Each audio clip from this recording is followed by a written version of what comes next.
Biblical, ito yung church na naaayon sa itinuturo ng banal na kasulatan.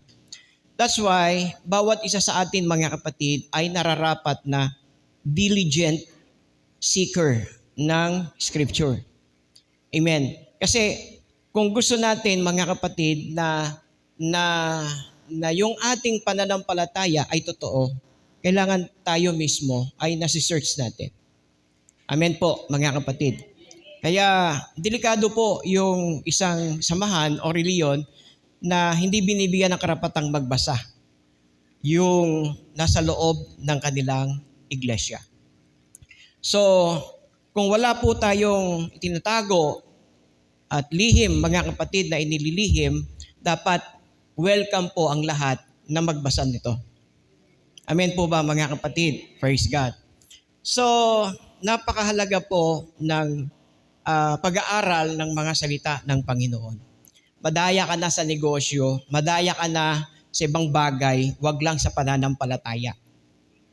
Amen ba, mga kapatid? Kasi napakahalaga po na yung church na kinabibilangan po natin ay church na mismo ang Panginoon, mga kapatid, ang nagtayo. Hindi po tao, mga kapatid, ano?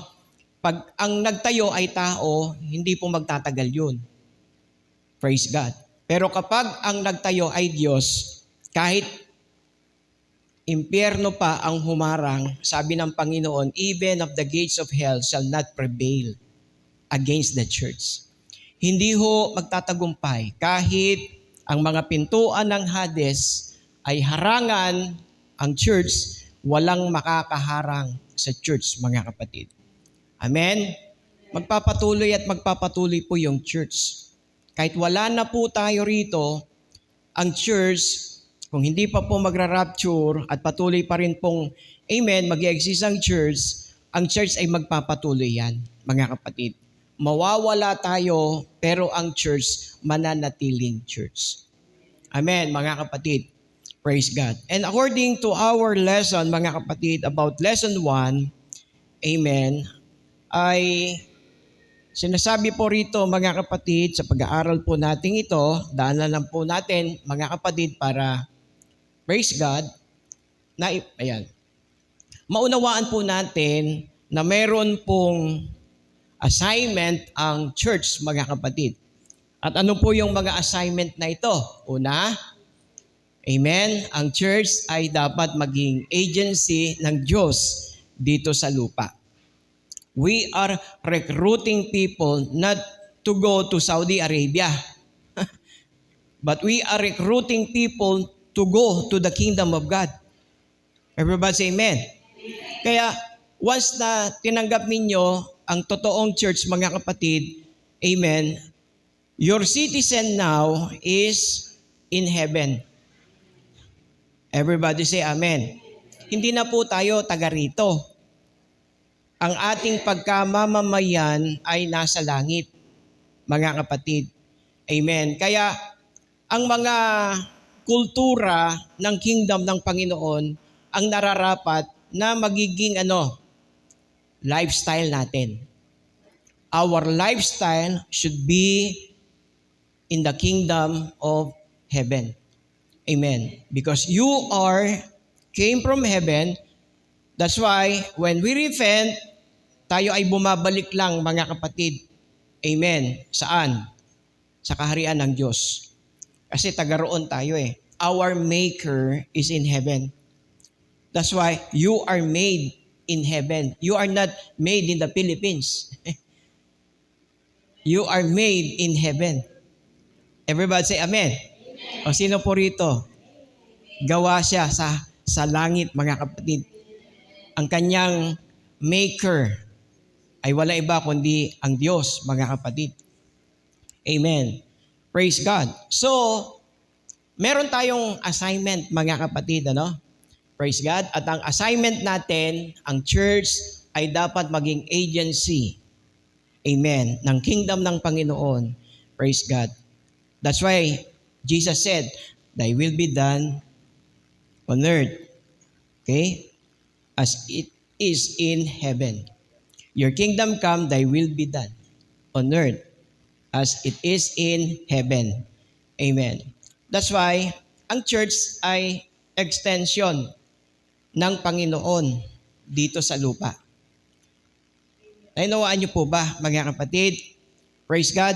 Kaya tayo po, mga kapatid, amen, ay extension ng Panginoon dito sa lupa. At tayo po ay mapapabilang lang sa kingdom ng Panginoon once na tayo ay na born again.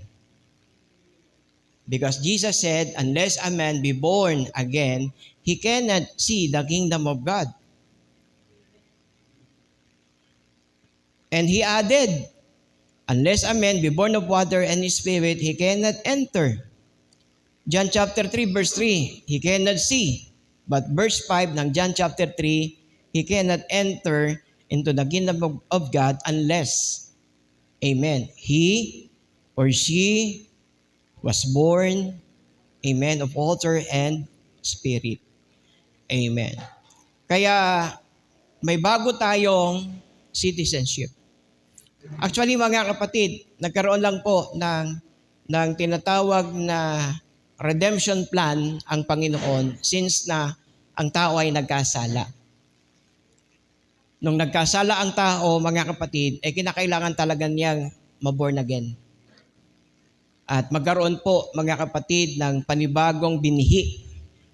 Kasi yung binhi na minana natin ay mula sa tinatawag na corruptible seed.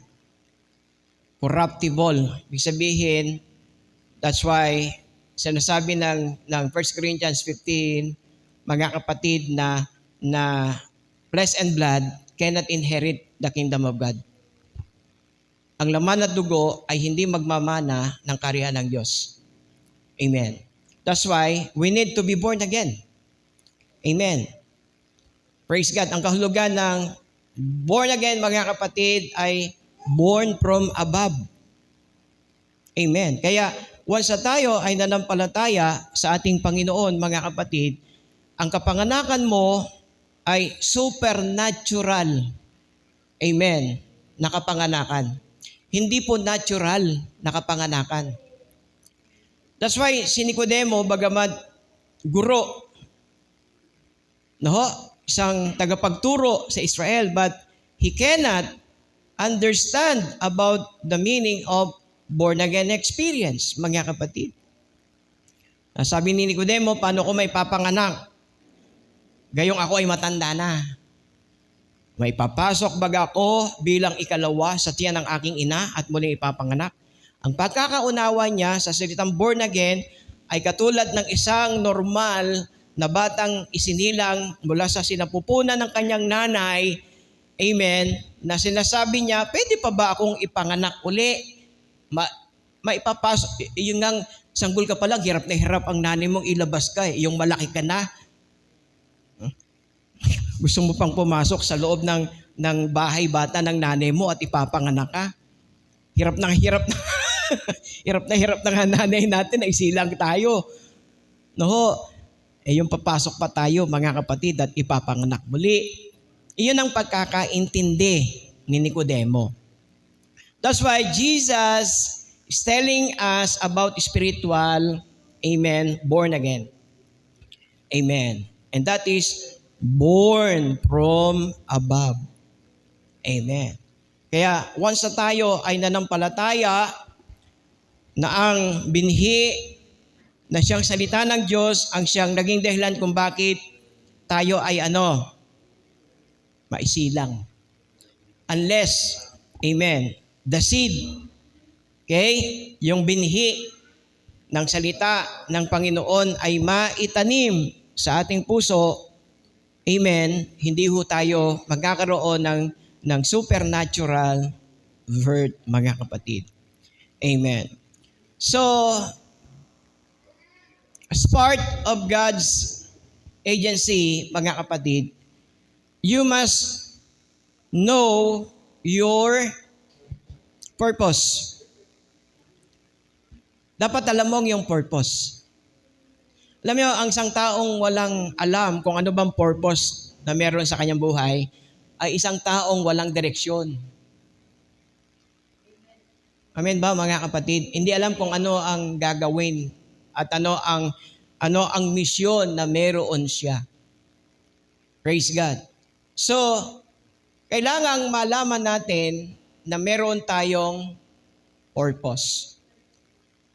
At ang purpose na ito mga kapatid is to be God's agent ng kingdom ng Diyos.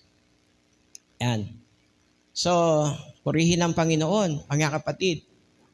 Salamat kay Lord kasi Sister Maribik, tama? Si? Ay, yung kapatid mo yung isa, si Maribik. Oo. Si Sister Rizelda. Amen. Palakpakan natin si Lord, mga kapatid. Amen. Through Sister Ditas, mga kapatid, Amen. Nasa-serve niya yung kanyang purpose, mga kapatid. Na Na maging agent. Okay? We are recruiting people, praise God, na ang destination ay heaven. Everybody say amen. Kaya yung nagre-recruit, dapat siya yung unang nakaranas ng heaven. Bago natin iparanas sa iba, ikaw nga, di mo alam, papuntang langit, mag-aakay ka pa. Hello? Oh, di ba mga kapatid? Paano mo madadala yung tao sa langit? Ikaw nga, di mo alam paano. Pero once na naunawaan mo about the way, amen, of going to heaven, mga kapatid, and there is no other way, amen, but Jesus is the way. Amen. Pag kilala mo si Jesus, He is the only way, mga kapatid, at ipinakikilala mo ang tao kay Jesus, mga kapatid, amen, hindi ka nagkakamali na yung tao nililid mo kay Jesus. Hindi natin nililid ang tao sa religion. Ang label natin, mga kapatid, praise God, ay hindi po tayo kinikilala sa religion. Because Jesus did not teach us about religion. Amen. Praise God. Ang itinuturo ng Panginoon, mga kapatid, ay kung paano tayo makakapanumbalik, mga kapatid, amen, sa kingdom ng Diyos. At hindi ka pwedeng makakabalik doon, amen, at makakapunta doon kung hindi mo aayusin ang relasyon mo sa Diyos. That's why you must repent, mga kapatid. Amen. Kailangang ikaw ay magsisi ng iyong kasalanan at tanggapin si Jesus bilang iyong Panginoon at iyong tagapagligtas. Dapat hindi mo siya tinanggap bilang tagapagligtas lang. Tandaan po natin, mga kapatid, before Jesus became a Savior, His original position, He is Lord. Siya ay Panginoon. Amen. Kaya lang nawala yung Lordship ni Jesus Christ. That's why dito sa church, mga kapatid, ibinabalik natin yung Lordship ni Jesus Christ sa buhay natin. Everybody say amen. That's why when you realize, mga kapatid, your relationship with Jesus, you will stop of being religious.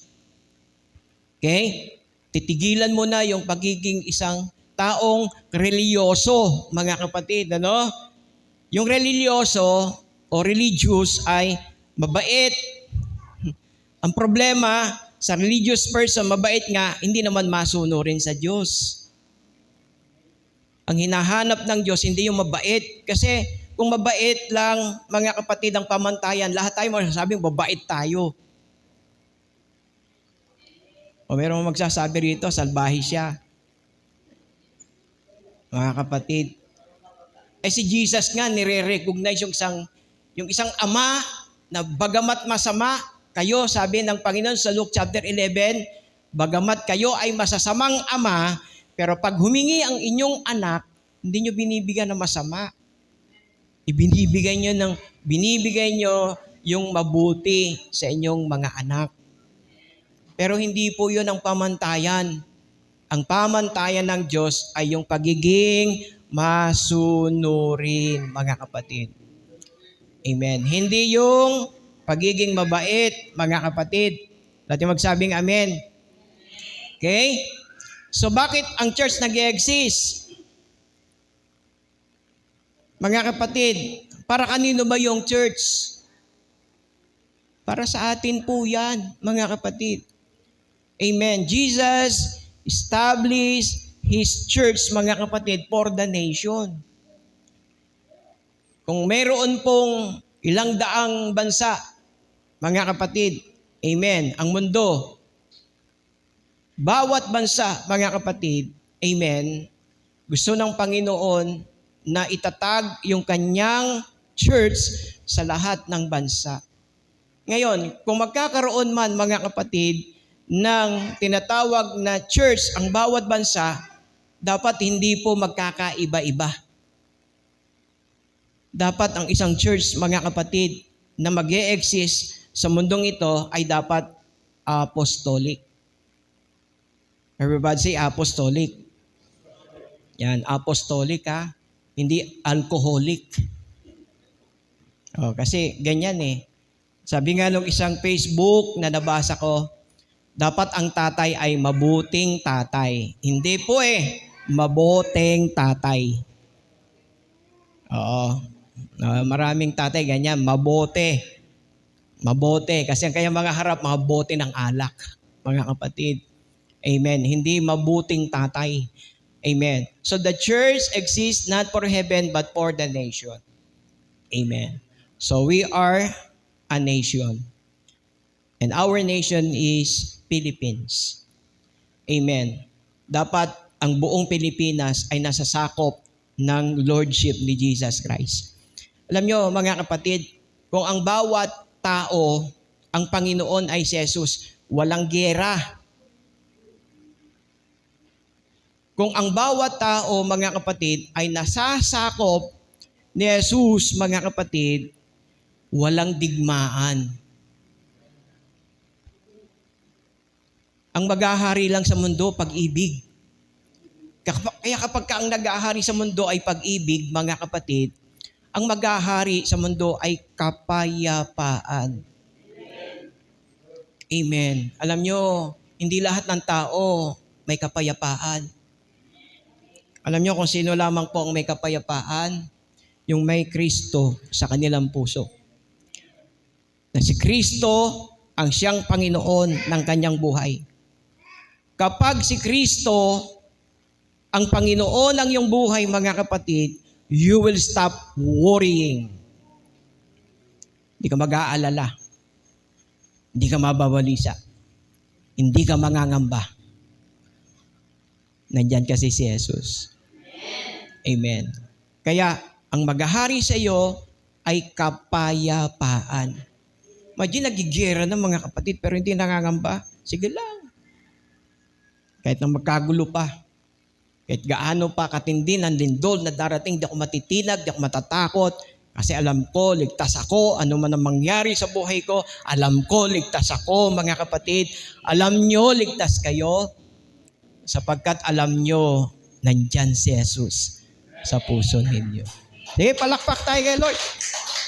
Amen. Hallelujah. Praise God. And third, the church is not to establish a religion. Mga kapatid, that's why, bakit ang pangalan ng church natin, Christ Disciples? Kasi ang tinatawag ni Jesus ay mga disciple. We are not belong to a religion. Ang tawag sa atin, mga kapatid, ay disciple. Hindi po tayo member ng isang religion. But we are belong, amen, saan? Sa mga disciple ni Jesus, amen, na kung saan, yan po ang kanyang ini-establish, relationship with Jesus.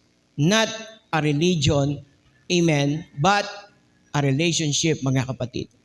Amen. Kaya kung may relasyon ka sa Diyos bilang iyong Ama, may karapatan siyang ituwid ka. May karapatan siyang, amen, pagsabihan ka para sa kabubuti mo. Amen po ba, mga kapatid?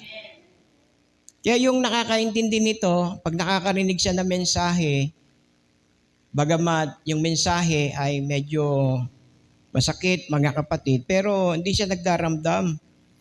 Hindi siya nagtatampo kay pastoro. Kasi ang mararamdaman niya, pasasalamat. Kasi may tao ang Diyos na ginagamit para ituwid siya.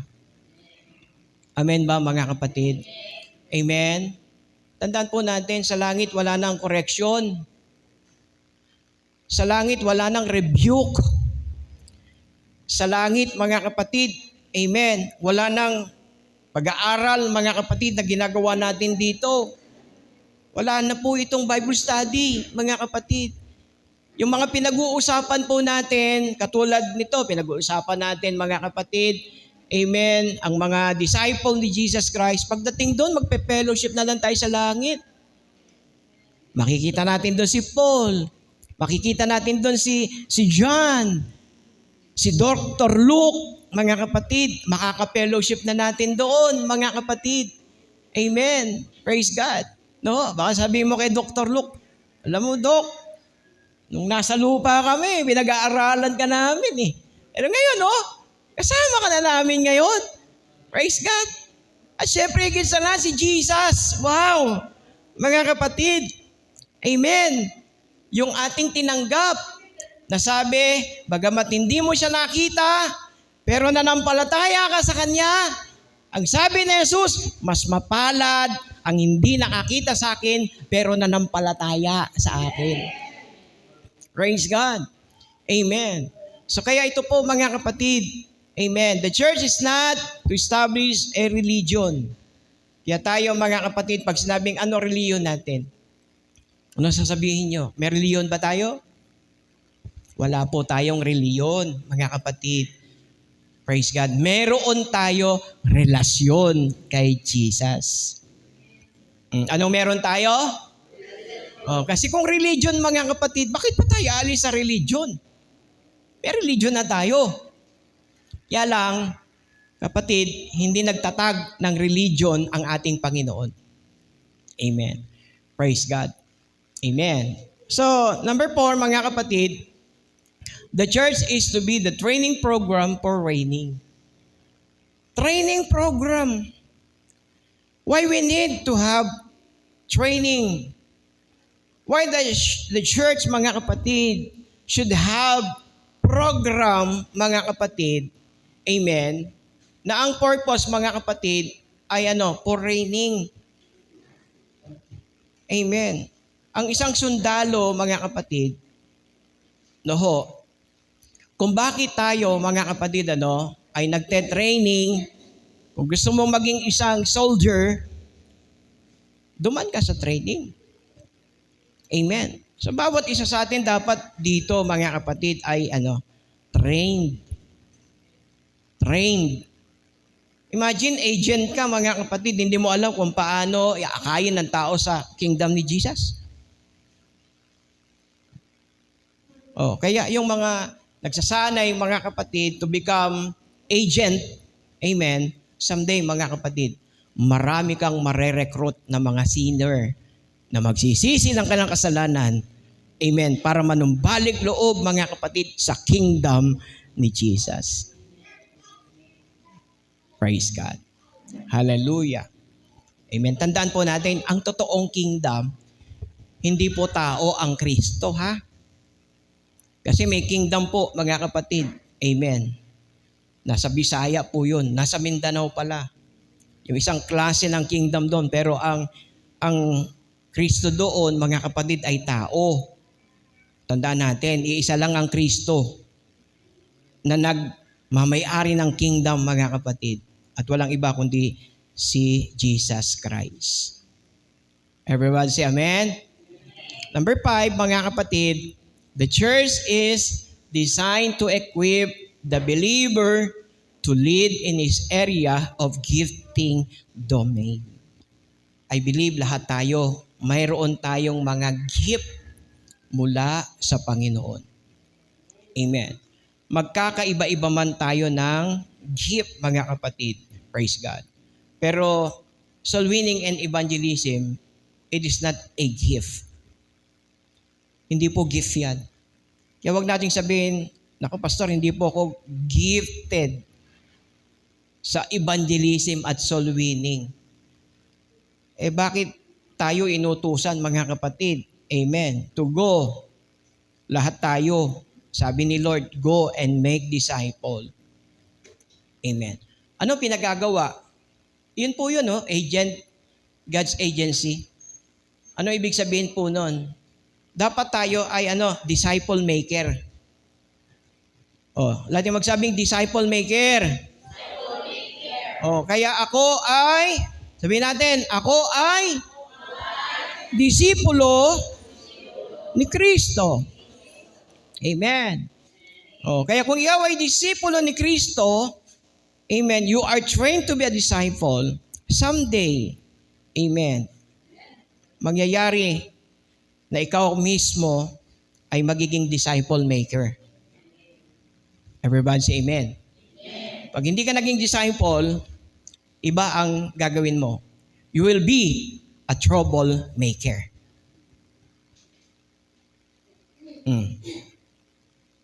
Totoo yan, mga kapatid, praise God. Instead na disciple maker, magiging troublemaker. Ang mga hindi lumalago sa paglilingkod sa Panginoon, nagiging sakit ng church. Sakit sa ulo ng church, mga kapatid. Sakit sa ulo ni pastor. Praise God. That's why we are not making members, but we are making disciple. Amen?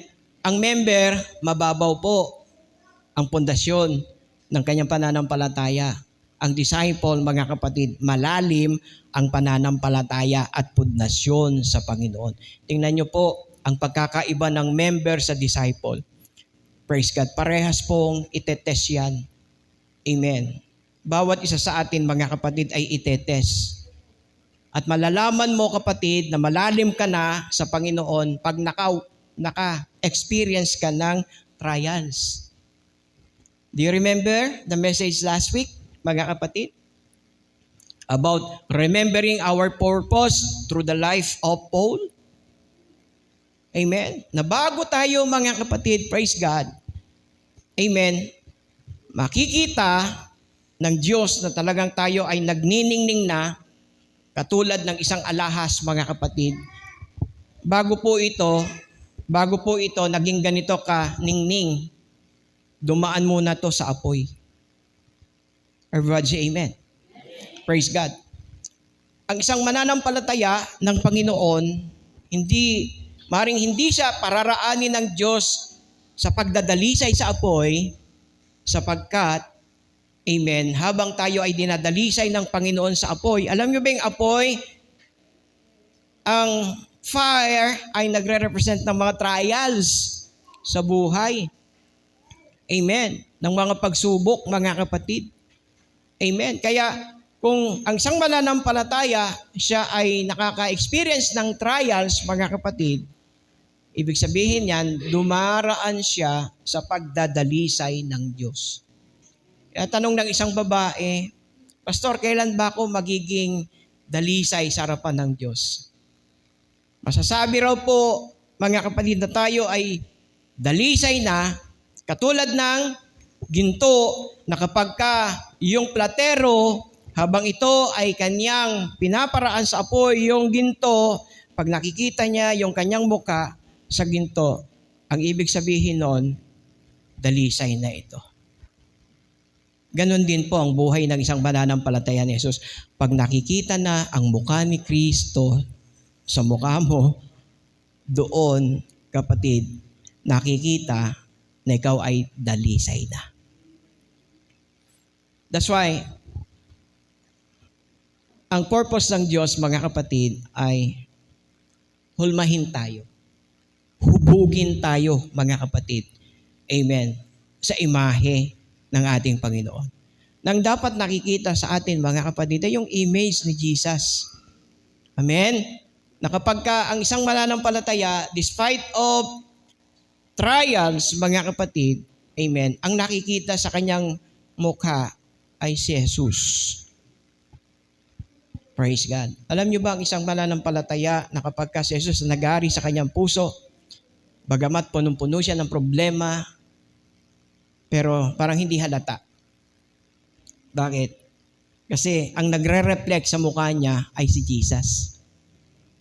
Tingnan mo yung katabi mo. Kamukha ba ni Jesus yan?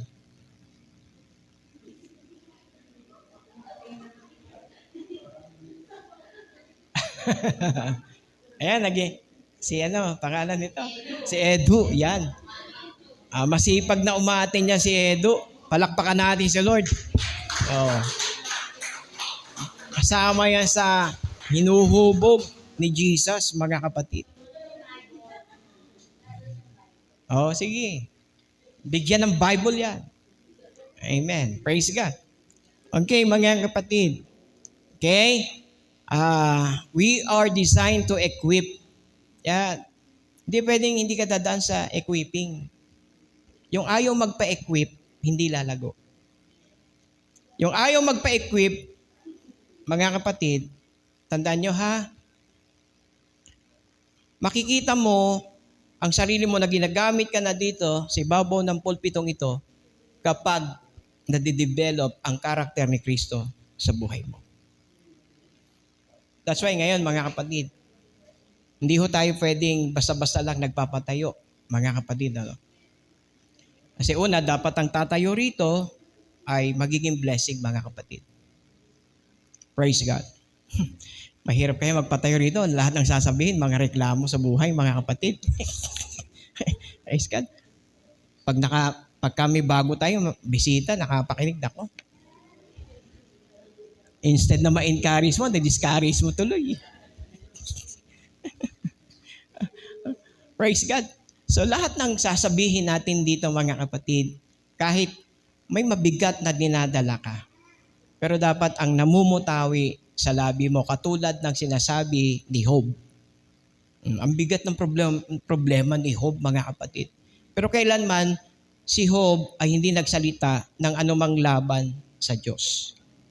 Amen. Nandun pa rin yung salitang purihin ang Panginoon. Sabi ng asawa niya, ikaw, Job, di ka pa ba titigil sa ginagawa mo? Takwil mo na yung Diyos mo. Pero sabi ni Job, ikaw na haling na babae, tatanggap ka lamang ba ng mga biyaya sa Diyos at hindi ka tatanggap ng mga pagsubok, ng mga problema? Amen. So, dahil sa pananampalataya na meron si Job, mas lalo siyang pinagpala ng Panginoon. Babasahin niyo yung last part, mga kapatid, ng Book of Job. Ibinalik ng Panginoon yung mga nawala kay Job, mga kapatid. Doble-doble pa yung nawala, ibinalik ng Panginoon. Praise God. Okay, mga kapatid, the church mandate, amen, balik tayo, mga kapatid. The church mandate is to influence and restore mankind to God's original plan.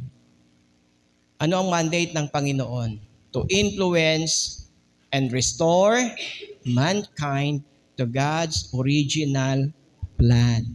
Okay? Nasira kasi yung original plan. Amen ba, mga kapatid? Pero hindi na-restore ng Panginoon. Ibinabalik niya, mga kapatid, yung original plan. That's why when you experience na maging born again, mga kapatid, you are going back. Nire-restore ng Diyos yung original plan ng Diyos sa buhay mo. Praise God. Kaya ano sabi? If any man be in Christ, he is a new creation. Praise God. Ikaw ay isang new creature, mga kapatid. Isang bagong nilalang. At ibinalik ng Panginoon yung original design na disenyo ng Diyos sa buhay mo. Amen. So, that is the kingdom assignment of the church. Amen. That's why, dapat alam mo, may assignment ka. Amen. Bago babalik si Jesus, dapat tayo ay Tayo ay, praise God, nakagawa ng ating mga assignment. Amen.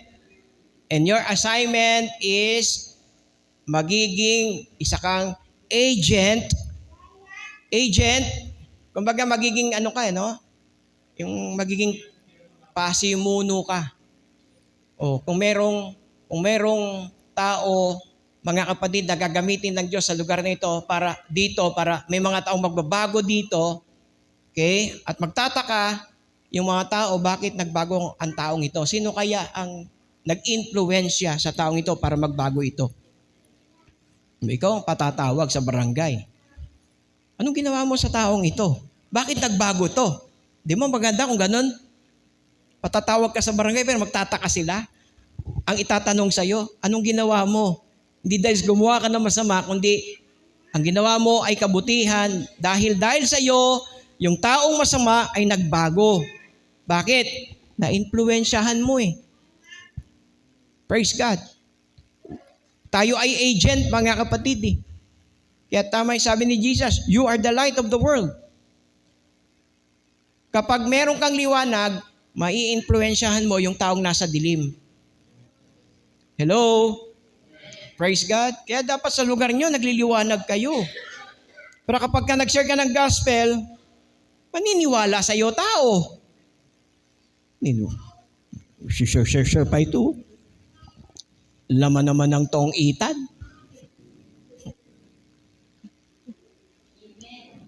Di tayo paniniwalaan, mga kapatid. Amen? Nako, share pa ito.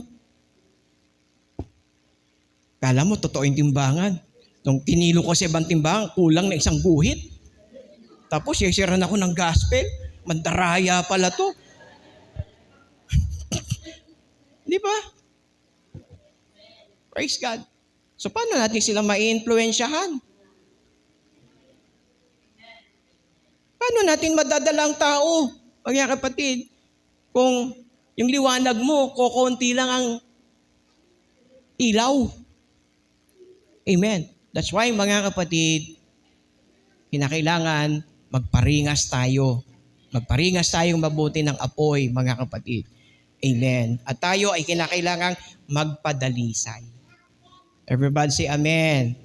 Praise God. Our mandate is to be God's agent. And then, mga kapatid, amen, yung pang-anim, to influence and restore mankind to God's original plan. Kaya meron tayong training dito. Kung gusto nyong matuto, mga kapatid, lahat kayo welcome. Kung gusto nyong matuto na magiging agent kayo, mga kapatid, ng kingdom ng Panginoon, attend po kayo ng hapon. Amen. May training pong ginaganap dito para tayo ay maturuan na magiging agent ng ating Panginoon. Praise God. Tandaan mo ha, kung may negosyo ka, agent ka ni Abon, agent ka ng iba't ibang mga tinitinda mo diyan, huwag mo kaligtaan. Ang pinakamahalagang iaahente mo at ibebenta mo ay walang iba kundi si Kristo. Kung ibebenta mo ba si Kristo sa iba, bibilhin kaya? Parang ganito, nagtitinda ka ng pampapayat, bili na kayo. Pag kayo ay uminom nito, papayat kayo. Yung nagbebenta, laki ng tiyan. Palagay nyo bibilhin?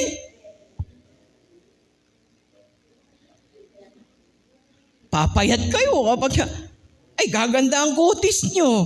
Kapag binili nyo itong pampakinis, puro ka kurikong. Alam nyo, bibilin.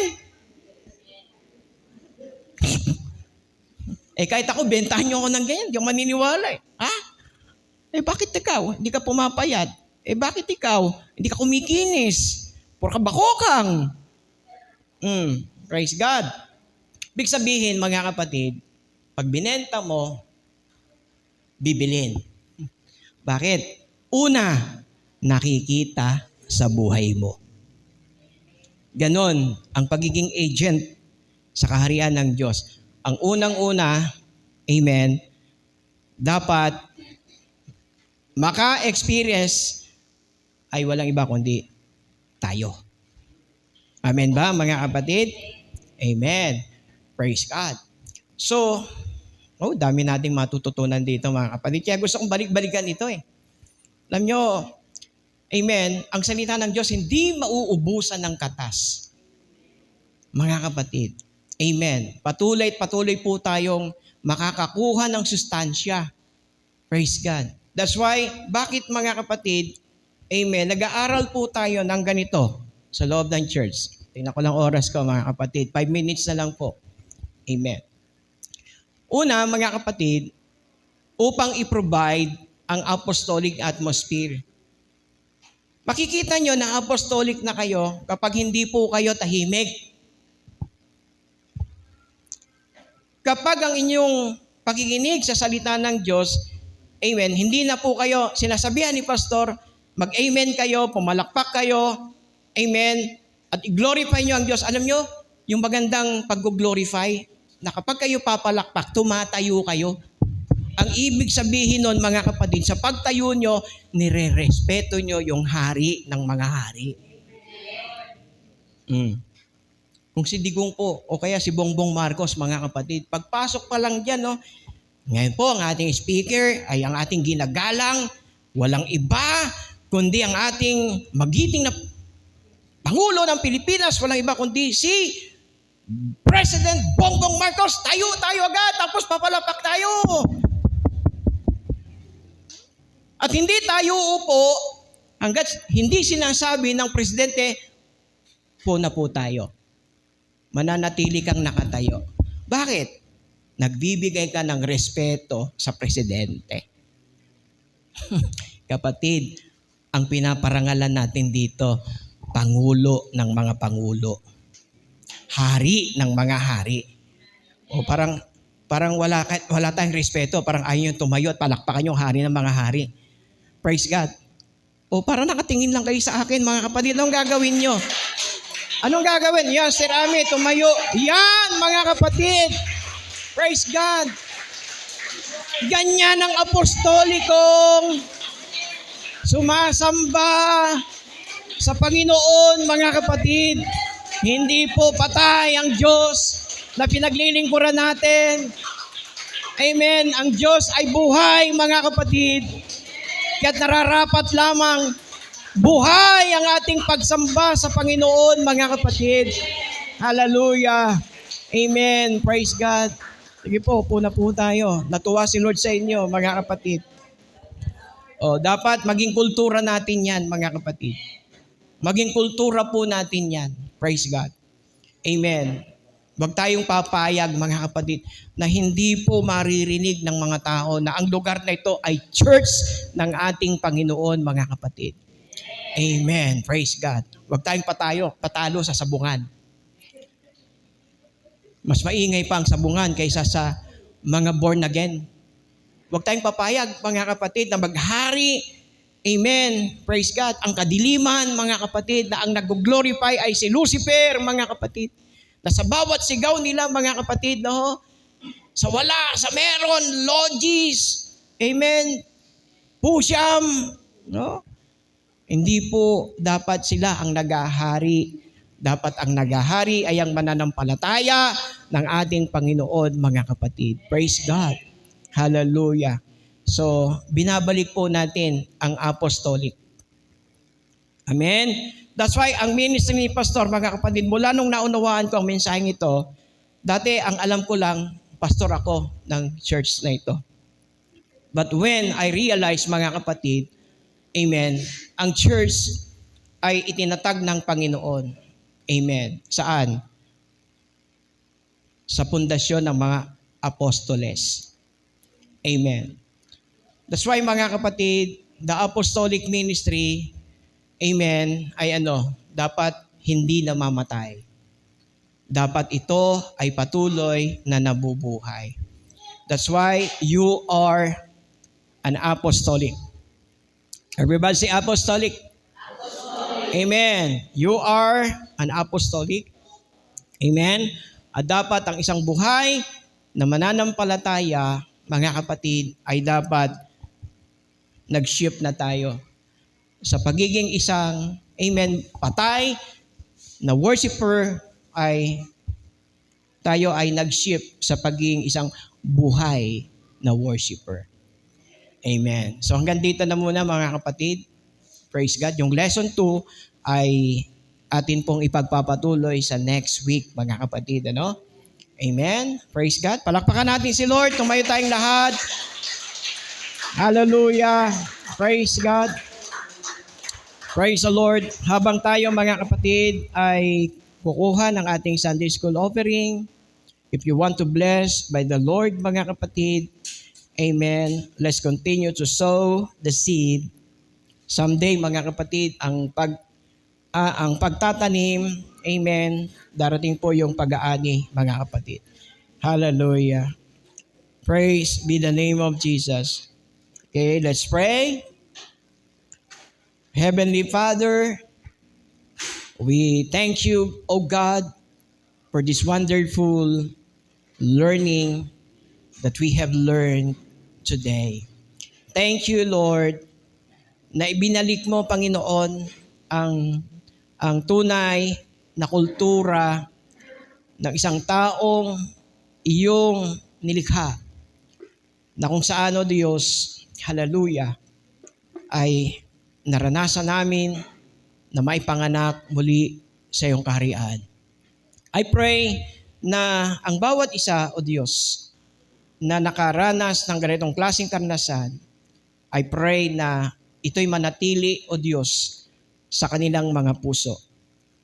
Na sa iyong muling pagbabalik ay madatnan mo kami na kami ay naging isang mabuting iyong pinagkatiwalaan, na hindi lamang po kami naging faithful, but we become also fruitful. Thank you, Lord, for your words. Thank you, Lord, for the revelation. Salamat po sapagkat naihayag mo sa amin ang kapahayagang ito na kung saan, O Diyos, ay makilala ka namin na ikaw ay si Jesus, ang aming tagapagligtas at higit sa lahat, Panginoon ng aming buhay. Maraming salamat po.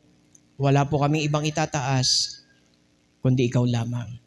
We ask you to bless this offering.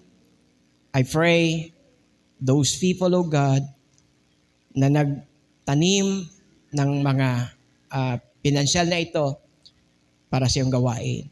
Maraming salamat po. Wala kaming ibang itataas kundi ikaw lamang.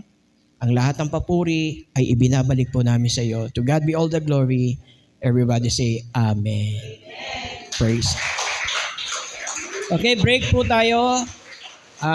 Kung sino po gustong umihi, mag-CR.